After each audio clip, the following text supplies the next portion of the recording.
Christy with Mack Rex, and today I'm going to teach you how to make our Cabo bracelet. It's a bright, summery colored bracelet, and I'll teach you everything you need to know.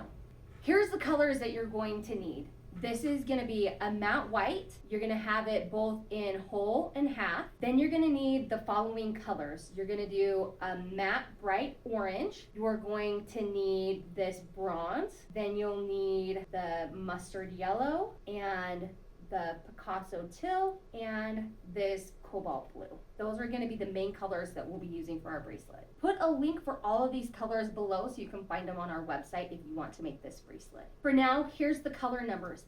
TL0402FR, HTL0402FR, TL0406FR, TL0457, TL2312, TL4514, and TL2075. Now that we have the colors, the next thing that we need is elastic. And I would rather have too much elastic than not enough. It's easier to tie a knot when you have lots of elastic. So I have the crystal cord elastic. I have our lock top needles. You'll use 2 needles. I have a knot cover, and then I have a bead shovel and cutters. There will be a link below to all of these supplies. So for the elastic, you want lots. I would say about 18 inches on one side, somewhere between 15 and 18 inches. You'll double it up and then cut right here. After that, you'll take this end that's not the loose ends, but the one that's just the loop together, and you're going to simply just tie a knot at that end, and it's to keep the beads from sliding. It's nothing crazy, just a simple knot. So here's the loop, and I'm just tying a simple knot like this. Nothing fancy. This loop is just for a starting point of where a bead slide to. It's nothing crazy and nothing complex. As long as there's a knot here, you're good to go. If this is your first time working with Tila beads, they have 2 holes. That's why we're working with 2 separate pieces of elastic. And on the opposite side of the elastic is where I'm going to put my needles. So find the opposite ends. You're going to put the elastic into the lock top needle and slide it all the way to the top. When you slide it to the top, it locks in, so the elastic does not slip out when you're working with the beads. You'll notice I have 2 different sizes of needles. You can use the same size of needles. I use this one to make my design and my initial threading, and I use this one when I go through the second time. It's completely up to you guys. I'll link both in the description. Okay, you guys, now when it comes to the pattern, everybody has a preference. Some people like to line out the pattern, so they'll actually put the beads out like this, and they'll line out what it's going to be making. So there's first 4 whites, and then an orange, and then a half, and then the bronze and a half, the yellow, and then a half again. Then we have the Picasso teal, which is one of my favorite colors. And half again. This is your pattern, and then it's just copy, rinse, and repeat. You would literally do 4 more whites and then repeat this exact same pattern. That's all we're going to be doing for this. So when it comes to actually threading the beads, you have a few options. Some people like to put their needles parallel like this, and then they'll pick up the bead and slide the bead onto the 2 needles. I don't do it that way. I'm not as fast. So I'm going to show you my way of doing it, which I believe is a little bit faster for me, but just know you can have your own preference. So when I make mine, I actually take needle number 1 and I'll thread the pattern. And then at the very end, once I've got the entire pattern made, that's when I use my second needle. So we'll go from there. So I am going to take this first bead and I put the needle into 1 hole. The beads are not double-sided, so it doesn't matter which hole you string through. So I'm just going to pick them up as I go, and as you practice, this becomes faster. Some people like to lay out the entire pattern at first, so that's what I did for this first one, but then I'll show you how I do the pattern when it's not laid out in front of me. So if I just have a bunch of beads spilled out, I will look at the next section of the pattern. So I would look and count 1, 2, 3, 4, and then an orange. So I go 1, 2, 3, 4, and then an orange. And then from there, I notice that I go half white, bronze, half white, yellow. So I just think about that in my mind. Half white, bronze, half white, yellow. Then I'll do the same thing again. I'll do half white, turquoise, half white, cobalt blue, and slide it down. And you'll notice that's the second repeat in my pattern. So now I'm going to continue this pattern until I have it exactly the size that I want it. Now that you've seen me thread 2 repeats of that pattern, tell me your favorite pattern below, and maybe we'll do that next. A lot of people think that you need to end the pattern perfectly, but you don't. The most important thing is making sure it's the right size for you once you get to the end of your bracelet, not what bead you end on. 1, 2, 3, 4, orange, and then half bronze, half yellow. And then as I go, I'm just going to check on my pattern. This is where our bead mats come in handy. As I check my pattern as I go to see how much longer I need to go. And I'm measuring mine to 6.75.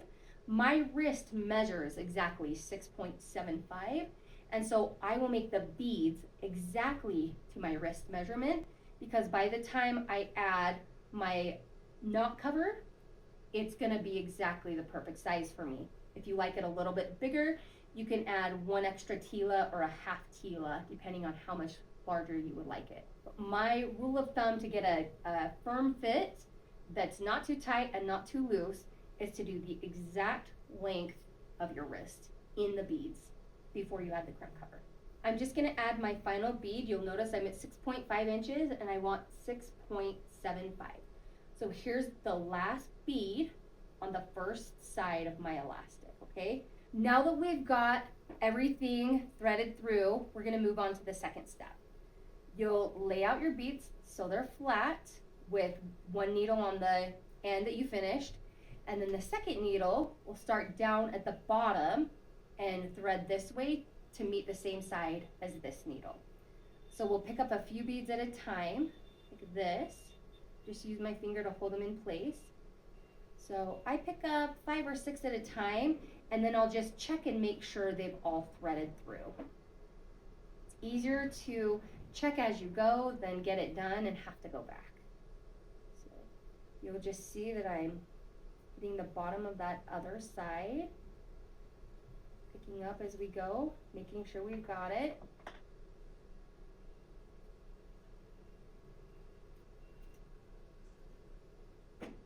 And as I go, I move the beads that are on both strands out of the way.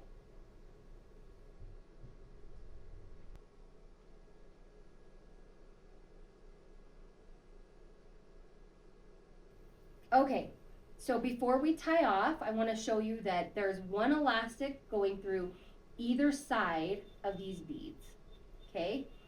Then at this point, we will slide on our knot cover before we take off our needles.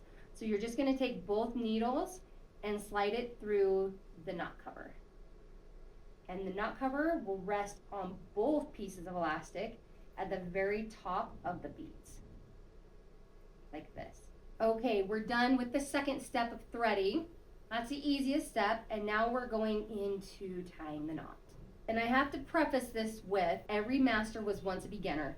My first knot was not beautiful, and don't expect yours to be either. But if you can tie a square knot, this will be really easy for you. If you haven't had practice tying a knot yet, don't worry, you'll get it.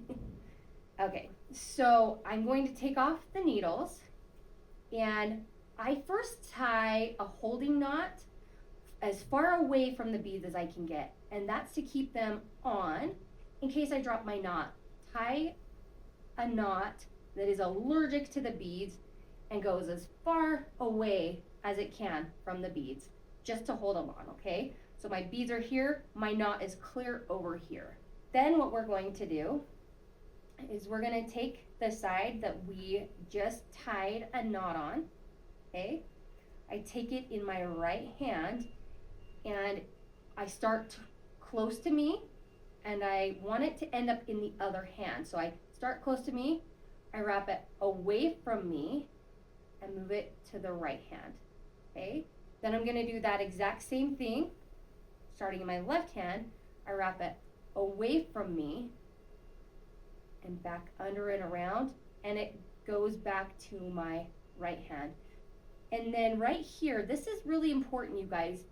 Do not tighten your knot yet. Hold it there, a little firm, but you'll notice I have a loop in my bracelet. This is where you want to untwist any loops you have in your bracelet before you tighten down your knot. So now that I've untwisted that, then I'll actually give it a good little tug, okay? After you get rid of the twist, you can tighten your knot down. And I recommend taking the knot and pulling both tails towards the beads. Then we're gonna do a second knot. So we'll start again with the elastic on the right, and we'll put it towards me, and wrap away from me, and now it's on the left, and then back again to the right. And that's the second part of your square knot. And you can go ahead and tighten that down right away because we've already gotten the twists out. Then the knot cover, just pop that right over the knot. I'll show you again. Here's your knot. You take the knot cover, you pop it right over the knot. If you prefer to use glue, we recommend E6000, and you would put it on the knot just before you slide the cover over. And I have to tell you, we used to use a crimp cover, which is like a Pac-Man that you would like crimp over the knot, and you would have to use pliers to get it the perfect shape.